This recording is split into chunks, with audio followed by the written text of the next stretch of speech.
매주마다 믿음의 싸움을 싸우는 성경 인물들을 중심으로 말씀을 나누는데, 여러분 한 100여 년이 넘었습니다. 벌써 미국과 이 서구에서 사람의 인생에 영향을 미치는 것이 무엇이냐, 이거를 연구하면서 크게 하나는 부모로부터 물려받는 유전자. 그렇죠. 요즘 갈수록 이 유전자가 인생에 영향을 미치는 것으로 나타나죠. 그 병원 가면 건강검진할 때 유전자 이거 많이 따지잖아요. 할아버지 할머니 사돈의 뭐 팔촌까지 막 재듯이 유전자의 영향을 생각하고, 또 하나는 뭡니까? 환경입니다. 교육 환경이나 혹은 가정의 물질적인 환경이나 혹은 가정이 얼마나 행복했나 하는 이런 환경입니다. 이 유전자와 환경은 사람의 인생에 영향을 미치는 가장 중요한, 그러면서 서로 하나는 타고나고, 그렇죠? 여러분 유전자 바꿀 수 있습니까? 바꿀 수 없죠. 그렇죠. 또 하나는 환경입니다. 상황이에요. 자, 그런데 여기에 관한 사회 심리적 실험들이 많이 있어요. 근데 이런 실험들은 간단하게 하는 게 아니고 어떤 일군의 사람들, 뭐 10명, 20명, 이게 커질수록 이 비용이 많이 들죠. 그런데 이게 뭐 한두 달 하는 게 아니고 수십 년씩 관찰해 가면서 유전자가 혹은 환경이 그 사람들의 인생을 어떻게 바꿨나를 연구하니까 이게 굉장히 비용도 많이 들고, 그래 아주 중요한 실험인데, 두 가지 시험이 제일 많이 알려져 있습니다. 이런 비슷한 실험들이 많아요. 하나는 일란성 쌍둥이, 특별히 왜 이란성 쌍둥이도 있고 일란성 쌍둥이도 있는데, 일란 쌍둥이는 얼굴도 너무너무 비슷하죠. 타고난 유전자도 거의 비슷하다고 그래요. 그런데 이 일란성 쌍둥이는 보통 이렇게 타고난 유전자도 거의 똑같고, 그러니 얼마나 비슷한 인생을 살겠나 했는데, 이 일란성 쌍둥이 중에 가정적으로 힘들어서 어렸을 때 그 중에 하나가 입양을 간, 이제 이런 경우를 추적하면서 쭉 실험을 한 거예요. 그런데 여러분, 유전자가 비슷하고 거의 같으니 어때, 인생을 어때 같이 살았을까요? 여러분 생각 어떠세요?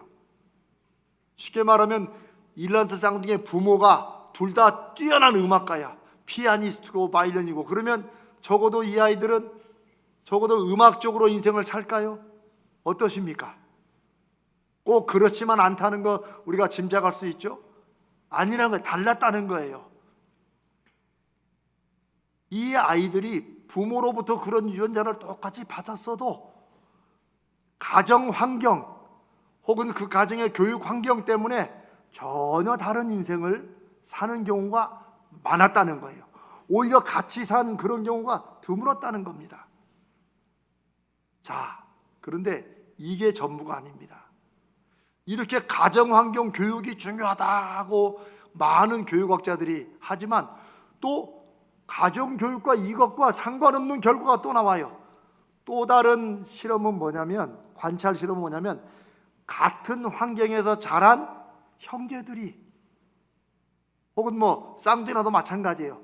어떻게 같은 인생을 사나 다른 인생을 사나 하는 실험인데, 추적 관찰한 실험 중에는 가령 아버지나 어머니가 아주 심한 술주정뱅이나 마약이나 도박이나 이런 데 빠지고 그냥 폭력적인, 정말 애들은 저런 데서 키우면 안 돼, 이런 데서 자라는 형제간들이나 자매들이 있다는 거예요.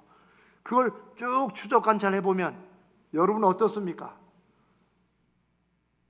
가정 환경이 그러니 서로 비슷한 그런 비참한 인생을 살았을까요? 아니면 그 반대로 너무너무 가정 환경이 너무 좋으면 또 그렇게 살까요? 아니라는 것입니다. 참 특이한 것은, 그렇게 정말 아이는 저런 환경에서 크면 안 되지 이럴 것 같은데도, 한 아이는 보고 배우고 경험한 환경 때문에 아버지나 어머니처럼 알코올 중독이 되거나 도박이거나 혹은 그와 비슷한 것에 빠져서 인생을 거의 그냥 그렇게 우리 말하면 좀 망치게 되는 그런 삶을 사는가 하면, 같은 집안에서 같은 형제로 자랐는데도 불구하고 다른 하나는 나는 절대 아버지처럼 안 된다, 나는 절대 어머니처럼 안 된다, 이런 생각을, 이런 마음을 먹고 나중에 크면 전혀 다른, 정말 사람들이 칭찬할 만한 이런 멋진 인생을 사는 경우도 많다는 거예요. 예전에 위인전이라고 우리가 많이 읽었을 때, 그럴 때도 위인들이 막 부잣집에서 잘 막 커가지고 이렇게 되는 경우는 거의 없죠. 사실은 위인전은 그 힘들고 어려운 환경에서 이렇게 나오게 되는 걸 보죠. 자, 그러면 어쩌자는 거냐? 유전자도 아니고 환경도 아니고. 보세요, 성경이 이 야베스를 말하는 게 참 특이합니다. 이 야베스가 나오는 이 역대상은 계속해서 1장부터 소위 다윗의 자손, 솔로몬의 자손, 유다 자손, 그러면서 12지파의 자손들의 이 기록을 쭉 하고 있어요. 그런데 대부분 누가 누구를 낳고 다 그래요. 역대상 4장에도 유다의 자손들을 얘기하는데 쭉 얘기해 오다가 여러분 갑자기 9절 10절은 우리가 앞부분도 읽지 않았지만 여러분 읽어보세요. 낳고예요 계속. 근데 갑자기 9절에 와서는 야베스는 그의 형제보다 귀중한 사람이다. 아니, 야베스 아버지 얘기하고 야베스가 낳은 자식을 얘기하면 되는데 갑자기 이렇게 나와요. 예전 성경에는 존귀한 자라는 말을 써요. 저는 그 말이 더 맞는 것 같아요. 존귀한 사람이다. 소중하고 귀한 사람이다. 그런데요, 그렇다고 해서 야베스가 소위 막 환경이 좋았고, 요즘 말하는 금수저, 뭐 다이아몬드 수저도 얘기하지만 그런 사람이 아닙니다. 오히려 그 9절 10절을 보면 그 이름 야베스의 뜻이 뭐예요? 고통 중에 나왔다. 고통 중에 내가 너무너무 자식 낳느라고 힘들었다. 그런 이름의 뜻이 야베스입니다. 야, 아무리 힘들게 낳아도 그렇게 이름을 지을까 싶지만 사실 우리나라도 예전에 이름도 그렇게 지었고, 딸이 하도 많으니까 딸고만이라고 있었죠. 실제 이름이 있었어요. 그리고 딸인데도 막내딸은 남자 이름을 지어놓기도 하고 그랬어요. 그거 비슷합니다. 그런 것과 야베스라는 사람의 삶은 아예 처음부터 자기 잘못도 아닌데 그 이름에 어머니와 가정을 힘들게 했다는 그 죄 아닌 죄를 이름에다 새겨놓은 거예요. 만약 야베스가 이런 자신의 이름이나 출생 환경에 매여가지고 살았다면 이 사람은 귀중한 사람, 존귀한 사람, 그 형제들은 분명히 다른 좋은 이름으로, 부모들이 자식 이름 지을 때 어떻게 짓습니까? 부모들의 소망과 아이가 잘 되라는 이름을 붙이잖아요. 여러분 이름들 한번 보세요. 이름이 너무 안 좋거든요. 여러분 70이라도 이름 바꾸세요. 바꿀 수 있어요 그거. 그런데 야베스가 이런 사람이라는 것을 왜 성경에 갑자기 기록했을까요? 이게 중요합니다.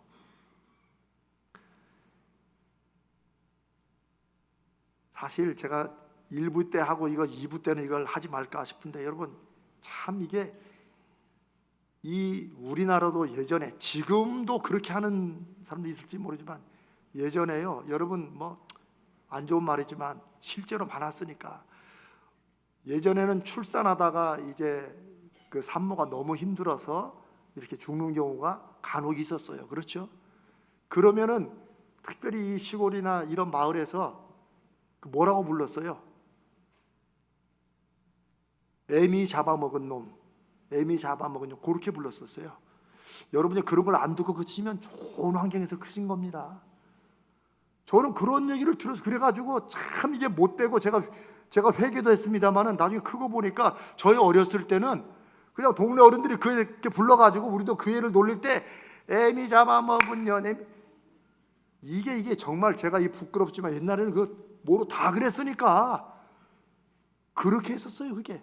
그런데 지금 돌아보니 그 사람은 평생에 아니 자기가 엄마를 죽이려고 나왔어요.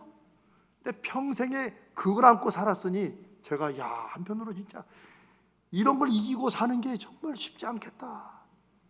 제가 뭐 왜 굳이 이런 얘기까지 하면 야베스란 사람이 그냥 성경에 기록되어 있으니까 그러려니 하지만 우리가 사는 사람들의 인생은 몇천 년 전이나 제가 늘 말씀드리죠. 지금이나 앞으로나 사람 사는 건 다 비슷하다는 거예요. 왜? 사람 속에 있는 게 무엇이 들어있느냐에 따라서 달라진다는 거예요. 타고난 유전자가 그 사람의 인생을 좌우하느냐, 아니면 자라나는 환경과 교육이 인생을 좌우하는 거냐. 사실 이런 사회심리적인 이런 실험들도 결론을 내리지 못합니다. 성경은 무엇이라고 말할까요? 저와 여러분이 믿고 우리 인생의 기준으로 삼는 성경은 뭐라고 말할까요? 성경은 유전자나 교육 환경이나 환경에 대해서 어떤 것이 더 영향을 받는다라고 그렇게 말하진 않아요. 그러나 성경에 나온 인물들이나 성경이 인생에 대해서 말씀하신 내용들을 쭉 보면 유전자도 영향을 미치고 환경도 영향을 미치는 것을 얘기해요. 그런데 이것은 성경이 강조하는 게 아니에요. 정말 성경이 강조하는 것은 따로 있어요. 더 중요한 하나님의 메시지가 있어요. 그건 뭐냐면 타고난 유전자도 자라는 환경도 그 사람에게 절대적인 영향을 미치지 않는다는 거예요. 그걸 잘 생각하셔야 됩니다. 그래서 좋은 부모 밑에서도 하나님이 실망할 만한 사람들이 나오고 부모는 그래도 야베스 같은 사람도 나온다는 거예요. 모든 위대한 성경 인물들이 다 좋은 환경에서 자란 것만이 아니라는 거예요. 이것은 오늘날 우리가 아무리 실험하고 살펴봐도 둘 중에 뭐냐? 이게 아니라 성경은 그보다 더 중요한 사실을 우리 인생에 얘기를 해줘요. 성경은 한마디로 운명적이지 않다는 거, 운명은 없다라는 것을 말씀합니다. 제가 아주 쉽게 말씀드리는 거예요. 예전에 많은 분들은 하나님의 섭리, 하나님의 예정해 놓았다 그러면 그것을 운명으로 생각했어요. 그래가지고 잘도 모르면서 이 사람이 내가 이렇게 전도해도 안 믿는 걸 보니까 하나님이 아마 예정을 안 해서 그런 것 같다.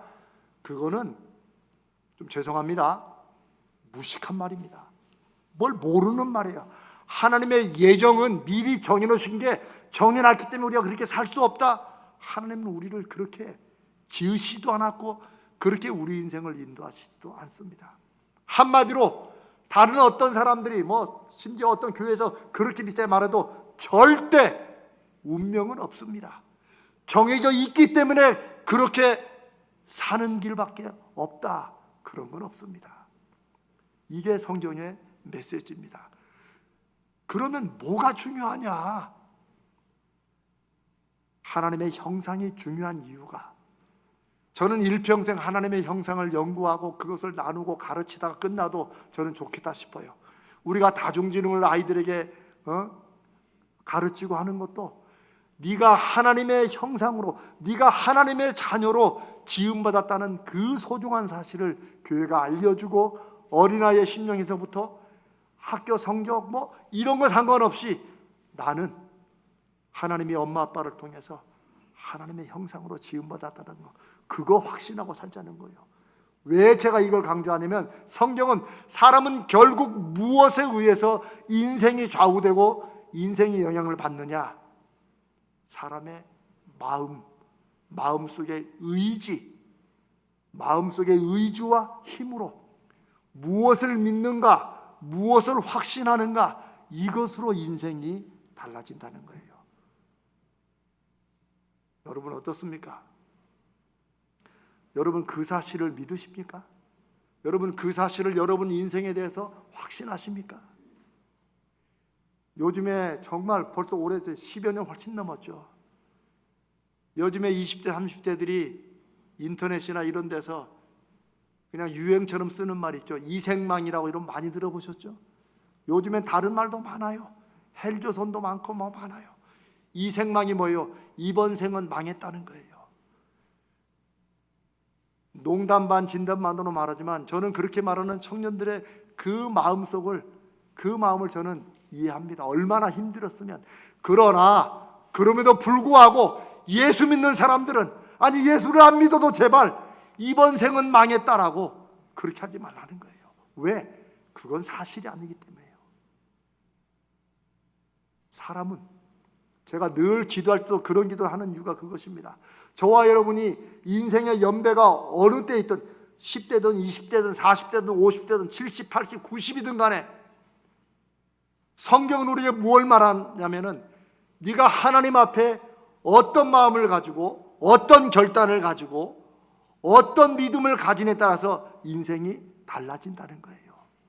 그게 예수 그리스도 하나님의 아들을 우리에게 보내주셔서 하나님이 말씀하시고 약속하시는 증거입니다. 환경이 너무 힘드니까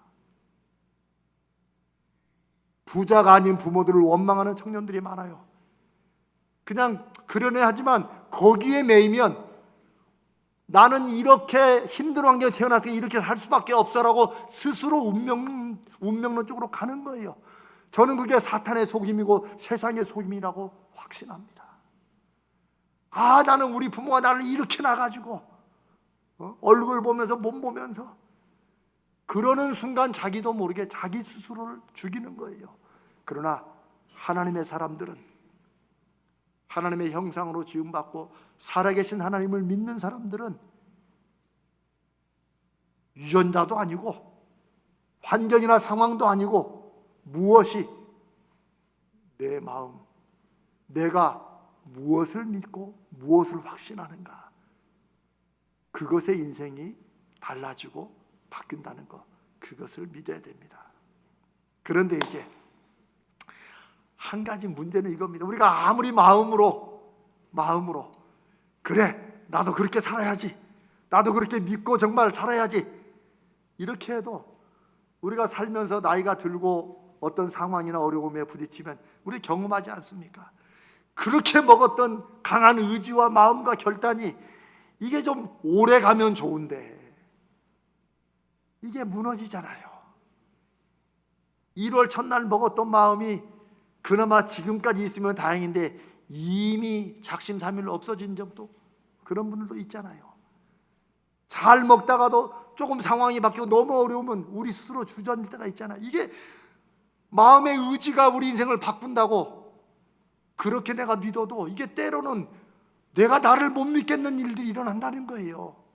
그러면 대체 어떻게 하자는 것이냐? 우리도 지치기도 하고 우리도 마음이 꺾이기도 하고 그렇게 애를 쓰고 정말 믿음을 가지고 노력해도 결과가 없을 때 우린 스스로 좌절하기도 합니다. 믿음의 사람들도 마찬가지예요. 그러면 어떻게 되느냐? 다시 어떻게 해야 우리 마음의 의지와 힘을 다시 불러일으키고 우리 인생에 다시 무릎을 벌떡 일으키고 일어날 것인가 하는 거예요. 성경이 야베스라는 사람을 통해서 바로 그것을 우리에게 말씀하고 있습니다. 야베스는 대체 어떻게 그의 출생이 자신의 인생이 되지 않도록 바꾸었을까요? 야베스는 인생 역전의, 성경은 야베스의 인생 역전의 이유를 간단히 말해요.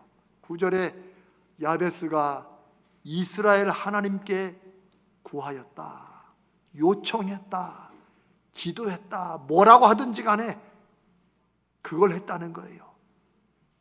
이걸 저는 여러분들이 뭐 기도하라는 말이구나, 아닙니다.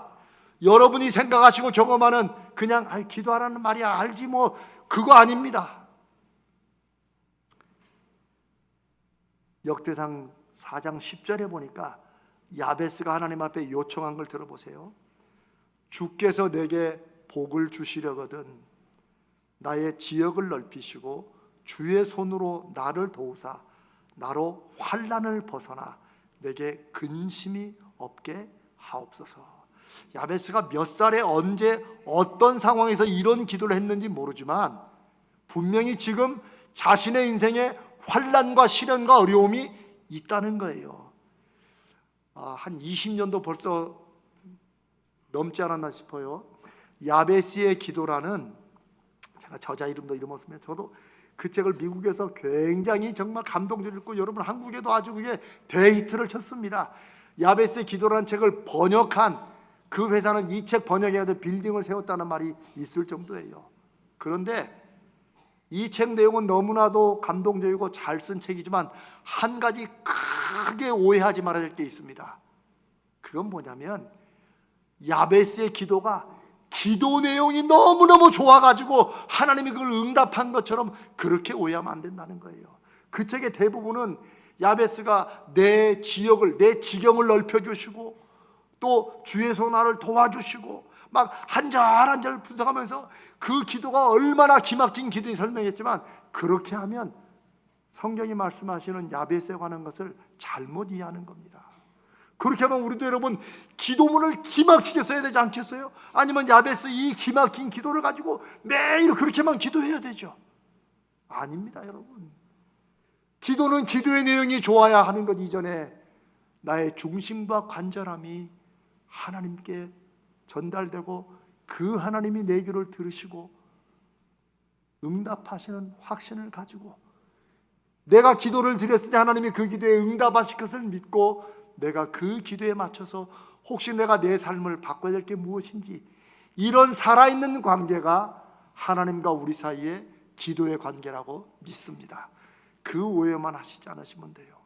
중요한 것은 야베스가 기도한 내용이 아니라 야베스가 자신의 환경이나 자신의 출생이나 상황에 매이지 않고 언젠 모르지만 자신의 인생을 놓고 자기 형제간들도 다 변변치 않게 살아가는 그런 상황에서도 그래도 하나님 살아계시면 내 인생을 이끌어 주시라고, 하나님이 내게 복을 주시려거든. 여러분, 하나님이 살아계신다고 믿지도 않는 사람이 하나님께 복을 주시라고 하겠어요? 정말 하나님이 살아계시면 그 하나님 내가 복을 주시려거든 저에게 이런 복을 주시라고 기도하는 거예요. 기도의 내용 이전에 하나님의 살아계심과 그 하나님이 내가 살아가는 인생, 아유 사람은 다 자기 하는 대로 인생 사는 거야, 누구나 다 아는 것 같지만, 그러나 야베스는 유전자도 아니고 환경도 아니고 하나님이 살아계시면 내 인생은 하나님과의 관계에 달려있고 하나님이 복을 주셔야 내가 살 수 있다고 그거 믿었다는 거죠. 그리고 그걸 하나님께 요청했다는 사실입니다. 다른 말로 하면 야베스는 하나님을 자신의 의지와 힘의 중심으로, 야베스도 환난을 당했고 시련도 당했어요. 그러니까 이런 기도를 하지 않겠어요? 야베스라고 근심 걱정이 왜 없겠어요? 그러나 그럴 때, 지치고 쓰러질 때, 자기 무릎이 꿇어질 때, 야 정말 나는 안 되는가 봐, 내가 타고나기를 이런 재주가 없는가 봐, 우리 집이 뭐가 있어, 이런 것을 얘기할 수밖에 없는 상황에서도 야베스는 하나님이 나를 다시 일으키고 내 인생을 이끌어 주실 그런 분이시라고 믿었다는 거예요. 저는 하나님을 믿는 믿음이 능력이라고 말씀하신 성경의 의미가 저는 이것이라고 확신합니다. 사랑하는 여러분, 우리의 마음과 우리의 결심에 의지를 주시고 힘을 주시고 이끌어 주시고, 남들 다 주저앉고 요즘 경제 상황이 이러면 세계가 이래가지고 안 돼요 라고 자기 스스로 안 된다고 자기에게 그렇게 저주를 해도 우리는 다시 일어서고 어느 상황이든지 살아계신 하나님이 나에게 길을 열어주실 것이다, 하나님 내가 무엇하기를 원하십니까? 어떻게 할까요? 라고 하나님을 의지하고 하나님께 지혜와 힘을 구하는 사람들에게 하나님이 역사하신다고 믿습니다. 세상의 모든 믿는 사람들이 다 야베스처럼 되지는 않았습니다. 다 야베스는 아닙니다. 그러나 기왕 믿는 예수, 기왕 믿는 하나님, 기왕 이 추운 날에도 여러분이 이렇게 나와서 하나님 앞에 예배를 드리며 이렇게 주의 말씀을 나누는 이 시간을 통해서 저와 여러분의 인생에 어쩌면 저보다도 우리보다도 더 관심을 가지시고 내가 네 인생에 함께한다, 이런 사인을 주시며 여러분 인생의 고민과 근심과 환난과 무슨 계획이든지 정말 그 하나님께 한번 물어보고 하나님이 주신다고 그걸 한번 확인해 보며 열매를 맺고 사람들에게 증거하라는 것이 이 시대 우리를 향한 하나님의 뜻이라고 믿습니다. 사랑하는 여러분, 우리나라에도 전 세계에도 셀 수 없이 수많은 사람들이 적어도 2000년 역사 동안에 예수를 믿고 하나님을 믿고 신앙생활을 하고 있습니다. 오늘 이 주일에도 대한민국에 그냥 어림잡고 10만 개 이상의 교회에서 여러분 적어도 500~600만 명이 지금 예배를 하고 있습니다. 우리도 그 중에 하나입니다. 그러나 분명한 것은 오늘도 예배하는 사람들 모두가 자신의 인생을 놓고 인생의 문제를 살아계신 하나님과 연결시키며 하나님을 붙잡고 하나님 내 인생을 이렇게 인도해 주시고 하나님 제가 지난 한 주간 이게 힘들었는데 하나님 저에게 다시 한번 길을 열어주시고 제가 뭘 하기를 원하십니까?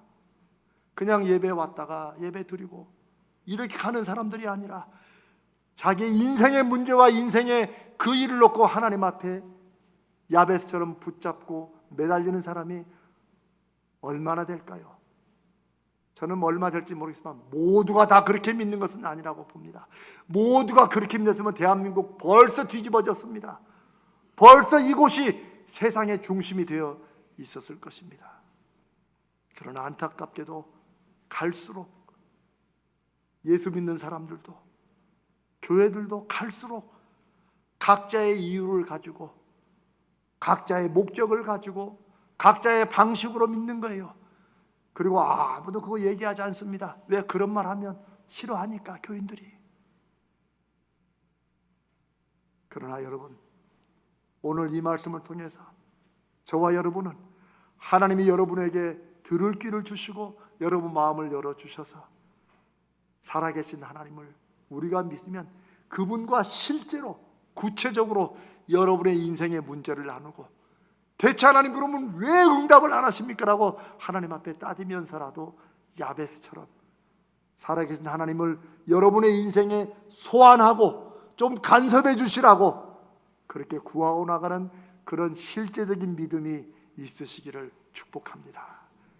그것이 우리가 여호와 삼마, 가자 제일교회는 여호와 삼마, 하나님이 함께 계시기 때문에 일어난 일에 대한 증거 있는 인생, 그런 가정, 그런 교회로 삼은 이유가 그것입니다. 사랑하는 여러분, 저는 매 주일 설교를 준비하면서 그런 고민과 기도를 합니다. 하나님, 이 설교 듣고 성도들이 그나마 힘든데 더 힘 빠지지 않도록 하나님, 제가 오늘은 우리 성도들이 하나님 때문에 힘을 얻을 수 있는, 위로를 받고 지혜를 얻고 다시 결심할 수 있는 그런 말씀이 무엇이겠습니까? 라고 그렇게 기도합니다. 사랑하는 여러분, 성경의 많은 인물 중에 저는 야베스와 함께 다윗을 여러분께 잠깐 소개하려고 합니다. 다윗도 그렇게 살았어요. 다윗은 이스라엘의 두 번째 왕이지만 정말 다윗 왕자라고 할 만큼 얼마나 훌륭한 사람입니까? 그런데 시편 109편을 오늘 집에 가서 한번 꼭 읽어보세요. 시편 23편이 다윗의 시편 아닙니까? 여호와는 나의 목자시니, 정말 누구나 들으면 마음이 편안해지는 그런 아름다운 시만 지은 것이 아닙니다. 시편 109편을 읽어보세요. 다윗이 얼마나 사람들한테 공격받고 시달렸는지가 여기 다 나옵니다. 그런데 그 중에 제가 여러분께 소개하고자 하는 것은 시편 109편 26절, 27절, 28절입니다. 제가 한번 읽어보겠습니다. 다윗이 하나님 앞에 시를 쓰듯 기도한 것입니다. 여호와 나의 하나님이여 나를 도우시며 주의 인자하심을 따라 하나님이 그렇게 인자하신 분이시면 나를 좀 구원해 주십시오. 이것이 제 인생에 일어나는 일들이 그게 좋은 일이고 사람들 눈앞에 정말 잘 되어서 이것이 주의 손이 하신 일인 줄을 그들이 나를 공격하고 나를 무시하고 나를 조롱하는 그들의 눈에 이것이 하나님이 하신 일인 것을 그들이 알게 해 주시옵소서. 28절은 더 기막힙니다. 그들은 내게 저주하여도 주는 내게 복을 주옵소서. 여러분, 이 기도가 편안할 때 비파치면서 인생에 아무 근심 걱정 없어서 나온 기도 같습니까? 그렇지 않습니다.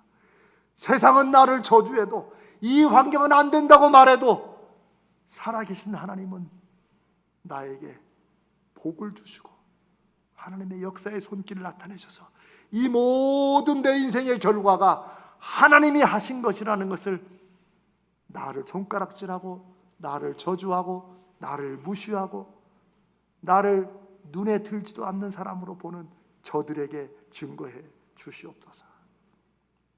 다윗도 이런 기도를 하나님 앞에 드렸습니다. 무슨 말입니까? 다윗이 믿는 하나님도 야베스가 믿는 하나님도 그냥 우리가 종교의 하나로 믿는 게 아니라 자신의 인생을 걸고 정말 자기를 괴롭히는 그 문제와 사람들 앞에서 하나님 앞에 매달리고 하나님의 도우심을 구했다는 것입니다. 사랑하는 여러분, 우리가 하나님을 믿는 믿음으로 산다는 것이 바로 야베스처럼 다윗처럼 혹은 다른 많은 성경의 인물들처럼 하나님의 실제적인 믿음이 없이는 하나님을 기쁘시게 못하나니 하나님께 나아가는 하나님의 믿음의 사람들은 반드시 하나님이 계신 것과 또한 반드시 그 하나님이 하나님을 찾는 자들에게 하나님께 요청하는 자들에게 상 주시는 분, 응답하시는 분임을 믿어야 할지니라. 이 말씀이 우리가 믿음의 선한 싸움을 싸운다는 말의 의미가 될 것입니다. 이 믿음으로, 실제적인 믿음으로 저희들이 살아가는 또 한 주간의 실제적인 일거리만큼이나 하나님은 실제적인 분이심을 믿고 의지하며 야베스처럼 다윗처럼 호소하고 구하며 하나님 저런 설교는 내가 수없이 이 목사한테 들었는데 왜 안 됩니까? 라고라도 기도하셔야 됩니다. 하나님은 그런 진실한 기도를 내 인생에 좀 참여해 주시고 간섭해 주시라는 그런 기도를 기뻐하시고 그런 사람들을 통해서 이 시대에도 야베스들을 세우시고 다윗들을 세우신다고 믿습니다. 우리가 기왕 모여 우리 가자절개를 이루어가며 하나님의 백성으로 살아가는 이 시대에 사랑하는 저와 여러분 모두가 우리의 눈에너도 아프지 않을 우리 자식들과 자손들이 야베스처럼 다윗처럼 되시기를, 그런 믿음의 복을 누리시기를 주님의 이름으로 축복합니다.